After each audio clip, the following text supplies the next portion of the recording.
Hi everyone, welcome back to my channel. This is Aditya Malik. तो आज बड़े दिनों के बाद हम यहाँ मिल रहे हैं। आज वीडियो का मेरा पर्पस ये है कि अभी रिसेंट में section 54F of the income tax act के रिगार्डिंग एक जजमेंट आई है। तो मैंने कहा कि आपसे वो केस जजमेंट को डिस्कस किया जाए, क्योंकि हो सकता है कि वो जजमेंट आपके किसी ट्रांजैक्शन में आपको हेल्प कर सके। तो आइए इसको समझते हैं। तो पहले तो समझते हैं कि section 54F of the income tax act कहता क्या है। देखिए, हम सबको पता है कि जब हम कोई कैपिटल एसेट सेल करते हैं तो उस पर लॉन्ग टर्म कैपिटल गेन होता है। तो आपको याद होगा कि अगर रेजिडेंशियल हाउस आपने सेल किया, उस पर कैपिटल गेन हुआ, तो उसको तो आप इन्वेस्ट करके बेनिफिट ले सकते थे सेक्शन 54 में। यहाँ पे सेक्शन 54F क्या कहता था कि अगर आपने कोई कैपिटल एसेट सेल किया अदर दैन अ रेजिडेंशियल हाउस, तो उसके अगेंस्ट भी आप capital gain, long term capital gain का बेनिफिट ले सकते हैं। कैसे कि जो आपकी नेट सेल कंसिडरेशन आई वो कैपिटल एसेट को सेल करके उसको आपको इन्वेस्ट करना होता है रेजिडेंशियल हाउस को, या तो परचेज करने के लिए, परचेज की लिमिट वही 1 ईयर बैक या 2 ईयर्स नेक्स्ट, या फिर आपको एक रेजिडेंशियल हाउस कंस्ट्रक्ट करना होता है with in 3 years.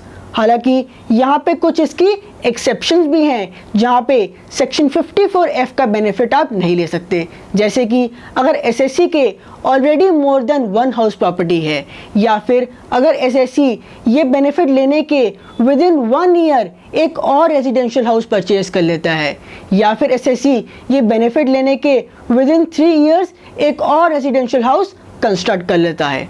Moreover section 54F के बेनिफिट के लिए जो रेजिडेंशियल हाउस आपने परचेज किया उसको आपको होल्ड भी करना होता है 3 ईयर्स के लिए। बट याद रखिएगा, सेक्शन 54 में तो सिर्फ कैपिटल गेन अमाउंट इन्वेस्ट करना होता है, यहाँ पे आपको पूरी नेट सेल कंसिडरेशन इन्वेस्ट करनी होती है। तो ये तो था सेक्शन 54F। अब देखते हैं इस पे जजमेंट क्या आई।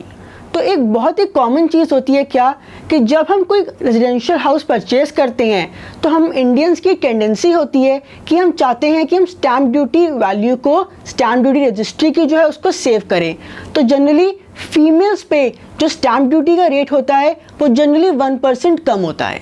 तो एक केस आया कौशलेंद्र सिंह वर्सेस ITO का। आइए इसको देखें क्या है। एसएससी ने कैपिटल एसेट सेल किया खुद, हस्बैंड ने कैपिटल एसेट खुद सेल किया, और जो नेट सेल कंसिडरेशन आई वो भी हस्बैंड के नेम पे आई। हस्बैंड ने इसके अगेंस्ट एक रेजिडेंशियल हाउस परचेज किया, सारे फंड्स हस्बैंड के थे, बट वो हाउस की रजिस्ट्री पेपर्स पे नाम उसने वाइफ का करवाया। हो सकता है स्टैम्प ड्यूटी बचाने के लिए किया हो। तो इनकम टैक्स डिपार्टमेंट ने सेक्शन 54 का बेनिफिट उसको डिसअलाउ किया। क्यों किया? ये कहते हुए कि हस्बैंड और वाइफ तो सेपरेट असेसीज हैं, अगर आपने फंड्स खुद के लगाए बट परचेज वाइफ पे किया तो हम आपको इसका बेनिफिट नहीं देंगे। तो कौशलेंद्र सिंह ने इसके अगेंस्ट CIT अपील्स में गए और उसके बाद honourable income tax appellate tribunal में गए।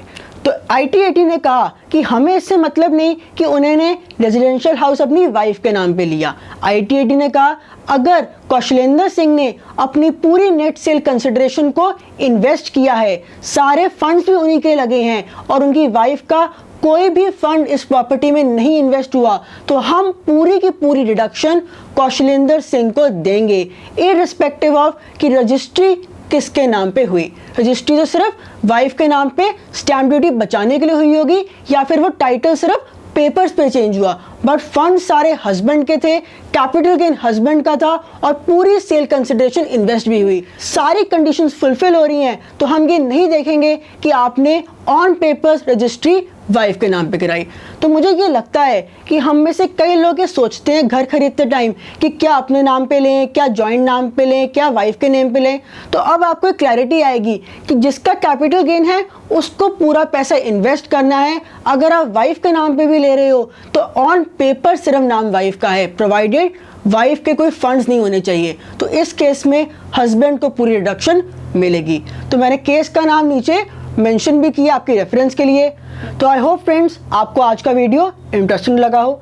मेरा ये वीडियो बनाने का ऑब्जेक्टिव ही ये था कि ये ऐसी क्वेरी है जो हम सबके दिमाग में घूमती रहती है कि क्या वाइफ के नाम पे लें ना लें, क्या इनकम टैक्स का बेनिफिट मिलेगा नहीं मिलेगा। तो आई होप अब आपको इस पर क्लैरिटी मिली होगी। और हाँ फ्रेंड्स, इनकम टैक्स रिटर्न की ड्यू डेट आने वाली है, तो आई होप आप सब ने अपने रिटर्न फाइलिंग के डॉक्यूमेंट्स कंपाइल करना स्टार्ट किया है। अगर नहीं किया तो बैठे क्या है, hurry up, don't be late. कोशिश कीजिएगा कि अपनी रिटर्न को टाइमली फिल करें।